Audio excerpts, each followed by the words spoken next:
Okay, so I'm here with Mr. Jess Paulo. He sits among the top welterweights within the country. Um, he's amassed 16 fights in quite a short space of time. He's very. How long is it, Jess? MMA? 3 years, 4 years? Not even two lockdown. So let's say about 3 years now. 3 years, COVID lockdown. So Towards the three end of years 2020, yeah. from beginning to now, and sitting aloft with the top welterweights in the country. You recently won on Virtus. Yeah. You've multiple titles, another title fight coming up. So how are Yeah. you? Thank you for your time. And how did you feel the fight went at Virtus? And what did you make of the promotion as a whole? Virtus, first of all, the promotion as a whole, it was actually great. I mean, the lads, Oma, Sound Out, Jerry, and whoever else, they're usually good for pretty sound lads. It was well run on the day, looked after the fighters. The pacing was great. The venue was great. Really no complaints. In regards to the actual fight itself, Stephen, I knew he's a tough opponent.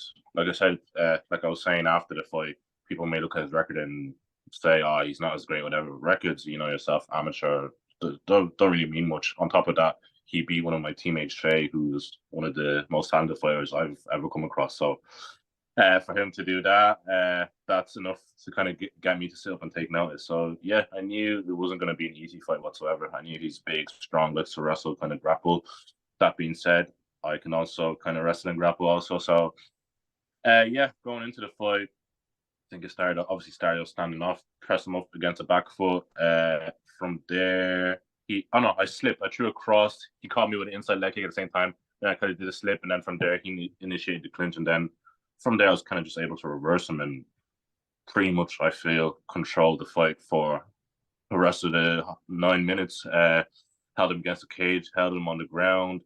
Would have obviously would have liked to finish or a bit more damage. Still putting the pieces together. I know I sound like a broken record because I feel like to be honest, like after every fight, you should have, win or lose, there should be things that you want to improve, or this was good, this was bad, and yeah, I feel like definitely going forward now as I come to the end of my amateur career, I'm just kind of looking to add some more kind of finishing sequences. You watch my fights, you notice kind of with me if I'm in an opponent's guard, I'm on top of an opponent. My usual main focus is I want to grind them out. I'm driving my head into their chin, making them carry my weight, putting my hand over the mouth, obviously letting off shots, keep the referee and the judges happy. But my main focus there is usually, I'm just grinding the opponent out, burning out his gas tank, trying to make him work, get back up. With that being said, as I'm doing that, not too many people are actually able to get back up. They're actually stuck on their back for the whole round and whatnot. So going forward, I feel like it's kind of on me to, okay, I've made him carry my weight for a minute and a half. Now I posture up. I start looking to pass guard, raining down shots, maybe even stand it back up, let off shots from there. So yeah, like I said, I'm really critical of myself, looking at what needs to be done. Obviously, I'd like more finishes, and yeah, next few fights, that's what I'm going to start looking to implement, definitely, without a doubt. But in terms of Virtus, like I said, I liked a great environment. Walked out to a bit of booze, you remember? That doesn't faze me with the booze. I just find the booze funny because obviously, first of all, it's not even a bad thing. Like sports, you're there to support someone's, like football, any sport. Like you support who you're there for. You're not supporting whoever they're against. But I find with the booze, you can boo all you want. You can, I don't know, jeer all you want. At the end of the day, you are not in the cage with that. It's only me and him in the cage. It's not me and all you using it. So the first time I ever came out to booze was I think it was against Cameron, a cage conflict. And then obviously that fight went how it went. So I was just like, I don't know, I feel like the booze kind of work in my favor. But yeah, with the booze, like I said, you can boo all you want. At the end of the day, you're not in the cage with them. It's just me and him. And yeah, whether your booze help or not, I don't really think so, to be honest. They definitely didn't on the night. And like that, you always give grinding performances. One of the things I say about you is that you will make really good fighters look very average with you, because you'll know their strengths, you know what they're good at, and you'll take that away from them and go and do what you want. And you mentioned the Cameron Clement fight, and I think that was one of the kind of, I don't want to say turning points for you, but that was one of the fights that everyone kind of, when you went into people kind of took notice because he was on a bit of a tear. He's just mauling everyone, taking him down, either choking him out or finishing them with strikes. And then obviously for me to come in and kind of out grapple him, I don't think anyone really could have predicted that, to be honest. But obviously I knew that my coaches knew that, my teammates knew that, but obviously the outside world and whatnot, they don't know what's going on in the training room. They don't know how good I am, my full capabilities, whatnot, and they still don't know. And that's kind of how fighting is. I'm sure it's not just me. Loads of other fighters out there. You perform way better in the training room than you do in the cage. The training room, obviously, you have more time. You make an error, you can fix it. The fight is just 3 minutes, 3 minutes, 3 minutes. That's it. You're done. Straight after you leave the cage, you're thinking, "Oh, I should have done this, should have done that." But that's the beauty of the sport, I guess. Yes, it's the heat of the moment. And you were talking about finishing sequences, and when you're on top of someone, that like, because one thing I noticed, I still can't believe you made 155. I was actually telling someone today, and I was like, how this guy used to make 155 or 70 for if you're going in kgs. But one of the things I think when you're on top of someone, they can't get up, because with the skill, well, not the skill set, with the rule set that you have, you can't use elbows. Do you think once you go pro, that will lead to a lot more finishes, because shorter shots? Definitely. It's a, I don't know. I find it's a bit awkward with the ground and pound. Like I said, just, I don't know what it is. I don't know if it's the long arms or what, but it can be kind of awkward letting off shots. Obviously, I don't let off as many as I'd like to. That's obviously just due to many different reasons. The opponent shutting up, trapping arms, whatnot. And obviously more could be done on my end, but definitely I feel like the elbows, without like pros, I would throw elbows off my back against the cage, and it just feel like, yeah, definitely the elbows would benefit me greatly, without a doubt. Yeah, and then also knees, because of your long frame, because you're so athletic. And I think it was Paul Buckley who said, even though he won that fight overall, he just turned around and said, I could not figure out what he was doing or how he was doing it to me. Your athleticism is unbelievable. There's one fighter, I won't tell you who it is, but he keeps saying he's the Irish John Jones. You might know who says that, but he always says it to me. But try to be. That's a plan. If only one day we'll get there. Amen. One day. And we're on this road together for a while, so I can't wait to see the rise. Yeah. But you will be at your fighting championship again. It's another promotion that you've been on quite a few times. Yeah. Obviously, you're coming up against Dara. Dara has come back. I believe he was injured for a little bit. He's come back. Yeah. He had the quick knockout of Dean, which is, we expected that to be a war. And like that, I felt bad for Dean, because sometimes you just get... Yeah, Dean's a good fighter. I've done a few rounds with him. Very good fighter. Very, very, very good fighter. Very good fighter. Sometimes you just get caught. It's the sport, like, what can you actually do? Sometimes you just get caught. Is right. Like, you seen my fight against Garrett, the head kick landed at the verge. That could have easily been a fucking highlight. But yeah, it's bad out. It's the sport. What can you do? But it's nothing against the fighter. It's just shit happens. Could have easily happened the other way around. But... Exactly. Yeah. Then he's had that war with Brian Manning, which was a fantastic fight. And he looked in the first round, and I don't know if he listened to this, and I'm not being critical, it didn't look like the round was going all Dara's way. But the second round, whatever was said in his corner, he came out and he got that showed it was the Khabib, like McGregor, not under chin, on chin, and cranked it. So it looked like, not maybe he wasn't down on the round, but it didn't look like he found his footing, and then he came out to it. How would you rate Dara as an opponent? Because he's come back with a bang with these last 3 fights.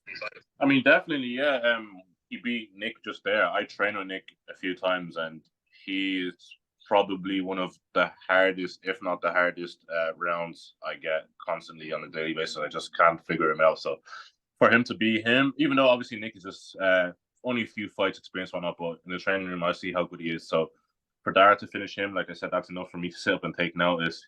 I already did before anyways, but that kind of has me thinking, okay, yeah, he's legit, he's the real deal. Like you said, he's on a 5-fight win streak or so. It's good grafting. Like I said, I just feel like he's been in the sport longer than me, but I feel like my cage time, my experience, the people I've been there in with, I mean, you've seen it yourself. Look at I say to people, I sound like a broken record. I believe I have probably one of the best pound for pound topologies for an amateur fighter, just in terms of the names on there, win, lose, draw. It's just, I've been in there with the best of the best. Like, I'm not trying to get other fighters, but sometimes you see lads in there not really mixing it up with the best in the division and whatnot. But I believe that I have been there with I don't think there's anyone that I haven't been in there with that's like at the top of the division or whatnot. So I believe all this experience that I'm racking up, I believe it will stand to me in the end, and definitely something that I can carry on into the pro ranks without a doubt. Yeah, like you said, you do have. I was looking at before, and you've quite impressive. Like I said, just the Conor McCarthy's, Blaine Yeah, McGill, Cameron Clemens, yeah, Brian. Like there's so many good fights. Garrett there recently as well. Stephen. Like with these records, a lot of people look into records and amateur records. Once you go pro, no one get the only person who will remember that record will be me because that's yeah, what I do. Do you know the sort of yeah, way? That's yeah, yeah, it'll be. I think as Adam Lobau said it. Your pro records was what will be on your headstone, not your amateur records. And yeah, yeah, you've taken those wins and you've taken those losses and you've come in on short notice. Like I know Brian, I believe was a couple of days' notice. He came in a yeah, heavier weight. yeah, Um, yeah, that will all serve you experience. And do you think the problem is, and I find it, I see it happening now as well, that a lot of the top amateurs look, you look at like the likes of Max Lally, for instance. He said I was talking to him, he had to turn pro because no one wanted to face him after yeah, Tim and Lachlan, which I think is mental at amateur. Obviously, if yeah, it's someone coming in 3 fights against a 10 fight fighter, yeah, that's yeah. different. But if you're on the same level, do you not think you should all be mixing with each other, Yeah, sharpening each definitely. other's Like I skills? said, I've never said no to a fight, and I never will say no to a fight. She's seen it from my very first fight.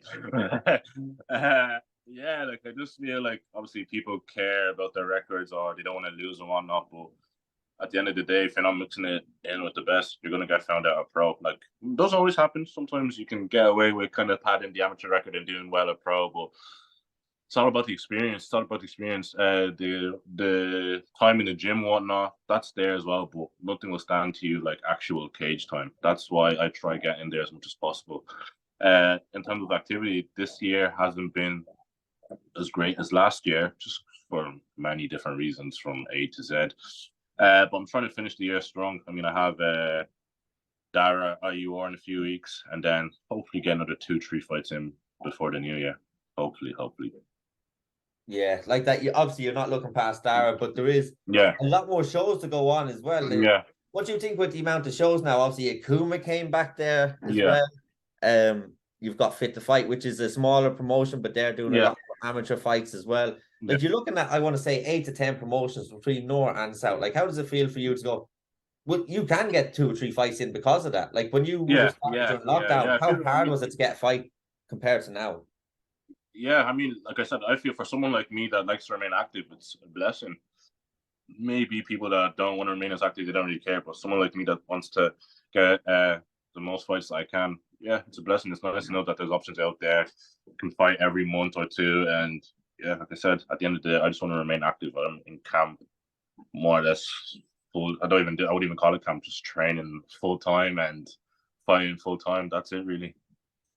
Yeah, and like that, you said you want to get another 2 or 3 fights, and I would presume this is just my presumption with the record you have and the level that you faced at. After those 2 or 3 fights, are you potentially going to be looking at pro going into the next year?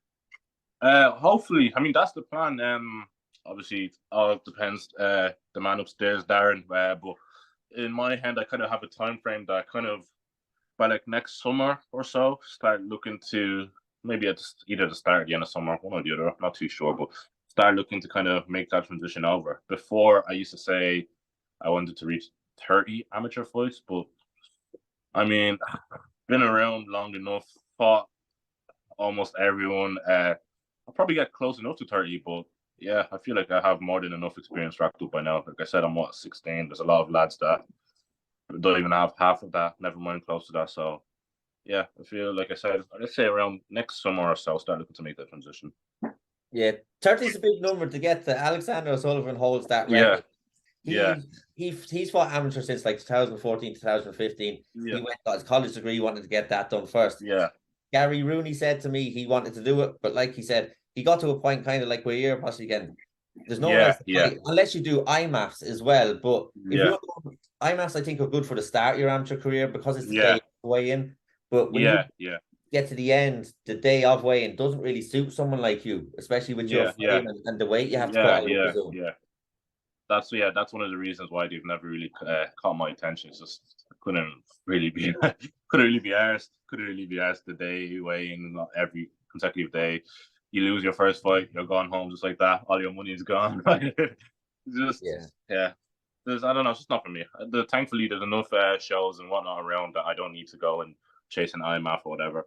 I mean, I'm sure the experience will be good, mixing it up with kind of the best fighters from other countries and all. But I'm happy where I am, to be honest. I actually couldn't be arsed. Yeah, like that. There is some amount of, that's what I was actually talking to someone recently. With the IMAX, because it costs so much money, and I'm not talking bad about the IMAX because I do think it's a Yeah. good experience.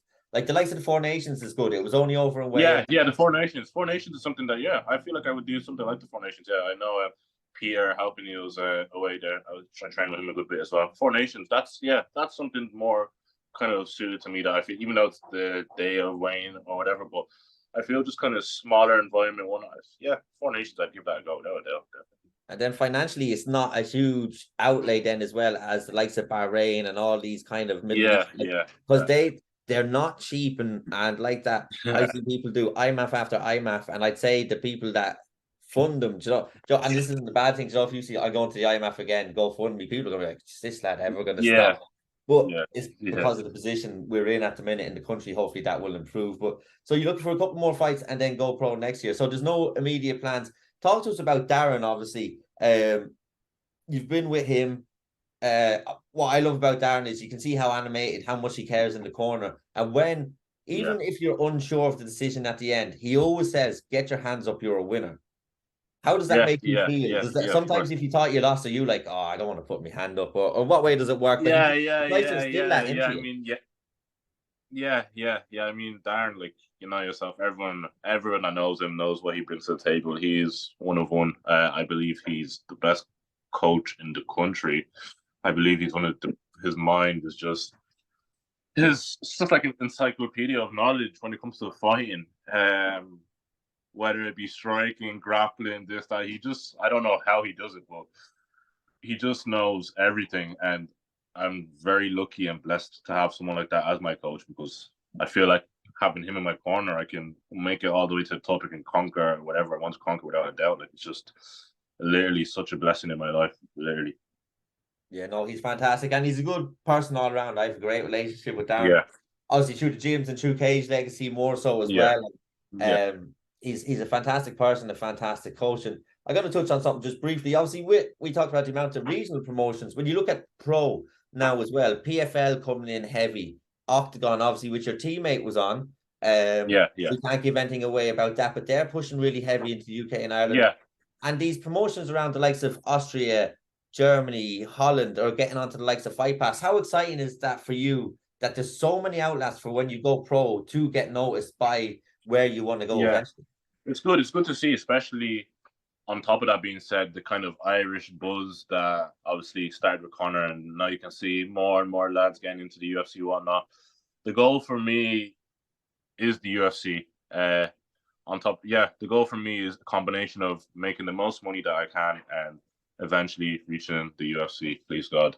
So whatever I have to do, whatever best route, if I have to turn down opportunities because it would kind of turn me away from the UFC, I will do that, because at the end of the day, that's why I'm here for. I believe that I can make it into the UFC, and hopefully a few years time, on however long that's the plan, fingers crossed.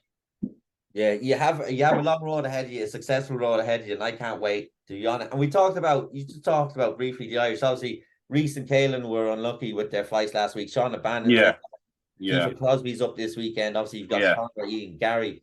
Do you think now people are starting to notice that when Conor came through 10 years ago, this is the rewards of what happened when he came through? He's Yeah, because the level yeah, here, and I think they're starting to see. I think a lot of these guys came in, except for maybe Reese, but a lot of these guys, I know Caelan came in on short enough notice. Shauna came in on about yeah, 6-7 weeks notice. Keeper on 2. yeah. But how does it feel when you see them going to the UFC and like that, the buzz around the Irish MMA scene?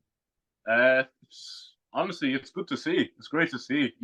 Anytime I see something like that, I just have fingers crossed that, please God, by the time I'm ready, or by the time I'm there with a decent enough pro record, that there's still kind of the Irish buzz and whatnot. I mean, I don't think it'll ever go away, to be honest. Well, not for a long time, anyways. So yeah, it's good to see. The more the merrier, because eventually that's where I want to end up. So the more Irish there is in the UFC, the better.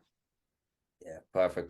There is quite a few. Hopefully, the buzz keeps going. I think the Yeah, talent here is tremendous at amateur yeah, level. I think a lot of our top amateurs, like yourself, people you fought would actually beat some early level pros uh, yeah, definitely, within other definitely. countries. That's my belief with how good I think we Yeah. are at the minute. I'd probably get slated for that by someone. But I only see what I see. I'm gonna let you go. Is there anything you want to say before you go though? Is there anything you want to touch on or talk about?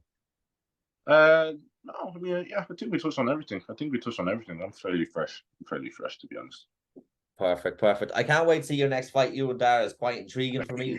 Like that, he's very good on the ground. He's very good a little bit everywhere, but I'd like to see. Yeah, he's very well. You wouldn't say he's a striker. He's very well rounded. I also believe I'm very well rounded. So then it's going to come down to who can figure out who can break who, and yeah, I'm looking forward to it. Obviously, he believes he can beat me. I believe I can beat him, and we'll find out the day. All the talking and all the whatever. It doesn't really mean much or whatever. It's, at the end of the day, it's get in the cage, 9 minutes, see what's what. That's it. Yeah, because like that, the talking doesn't come into the cage, but well, it might come in depending on who the fighter is. But yeah, it all depends on what happens on the day, and that's what exactly. I find so intriguing. You could have a good day, he could have an off day, he could Yeah. have, or vice versa, or two of you could have both great days and have an absolute banger. Yeah, that's what's so exciting. But I want to thank you so much for your time. It's been an absolute pleasure, and I can't wait to see you. I will be at your fight championship, as I always am. It's one of my favorite shows, and it's good to see you again and good to talk to you again. You too, bro. Good to talk to you too, bro. Thank you. Perfect.